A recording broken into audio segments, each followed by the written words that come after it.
Hello guys! Tara, samahan niyo kaming mamili at mamasyal sa SM Baguio.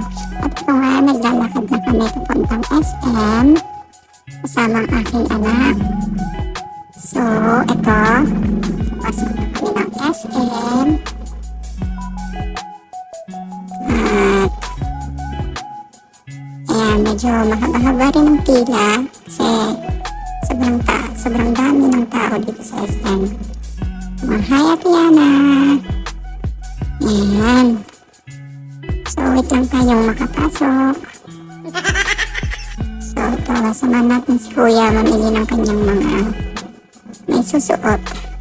Kasi, hindi na kami nakapagdala ng maraming damit.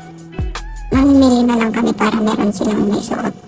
Habang nasa bakasyon kami dito sa Baguio for more than 1 week.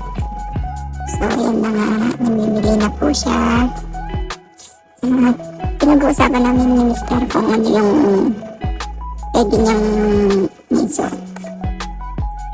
So, yan, habang pumipili po kami. Yan, medyo matagal-tagal po kami mamili.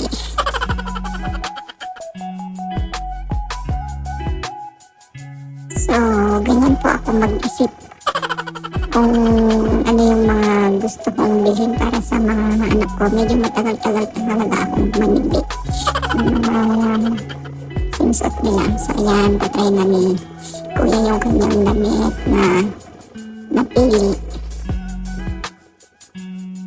Bali, Petrol yung kanyang brand. Wow! Ayan. Parang ayaw ata ni Kuya. So, ito na nga si Bunso. Naboboard na daw siya.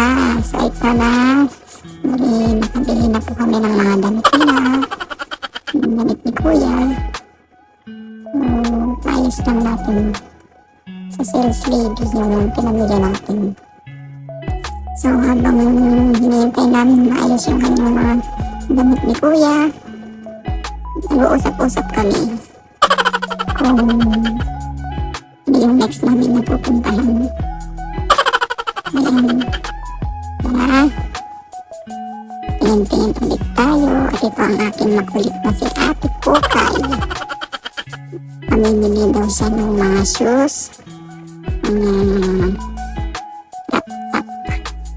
Yan ang kupin ako minsan. Yan. Binili ko na. So, si Bonso din ngayon yung namimili ng kanyang mga damit. So, at ito rin si ate, parang gusto niya yung dress na hawak niya. Ayan, happy yan! So, ayan. Pili-pili muna tayo. Ang hirap mamili ng mga damit. Sa sobrang dami, hindi mo alam kung ano yung bibilhin mo. Sige, turo lang ng turo kung ano yung magustuhan. Pasensya na ate sales lady, medyo makakulit po kami mamili. So, ayan, hindi lang tayo. More on white shirt yung mga binibili ko kasi mga gamit nila for school nila. Wow! So, ayan, tsaka konting mga damit na rin nila pang labas, yung pasyal. So, ayan, ate si ate. Ate nangungulit na rin kung ano yung mga gusto nilang mga damit. Ayan, nalilalit na si Bunso. Naiinis na. Sige, pili lang ng pili. Ang dami kasing pagpipilihan eh. So, tara, tingnan muna natin sa harap kung anong meron na ibang design. So, ayan. Nangangalkal na talaga. Kung ang kukulit namin, ang dami namin pumipili. Ay, ang hirap ng ganito. Ang daming pagpipilihan. So, ayan, nandito na rin tayo sa mga shoes. Ito si ate, trinay niya na yung kanyang shoes. O, minodol niya na talaga. Minodol na niya yung kanyang biniling shoes. Ayan, feel na feel. Rin si Ading, parang ayaw yung isuot yung shoes na pinili niya kasi pareho daw sila ng ate niya. So titingin siya ng ibang shoes. So ayan yung kanyang napili ulit na shoes niya. At siya na magta-try. Ayan. Parang hindi pa yata kasya sa kanya. Ayan, parang kumasya na sa kanya. So, rinay na yun niya. Mukhang ito rin yung Wow. sa kanya.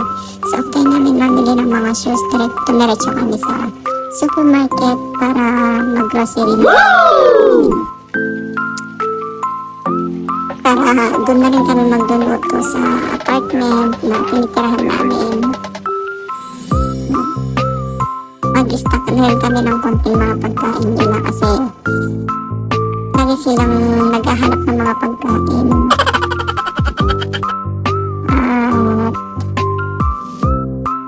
Ayan, umiinom na sila sa sobrang pagod. The whole day kami na nandito sa SM. Ang tagal namin namili. Ayan. Ito na po yung aking mga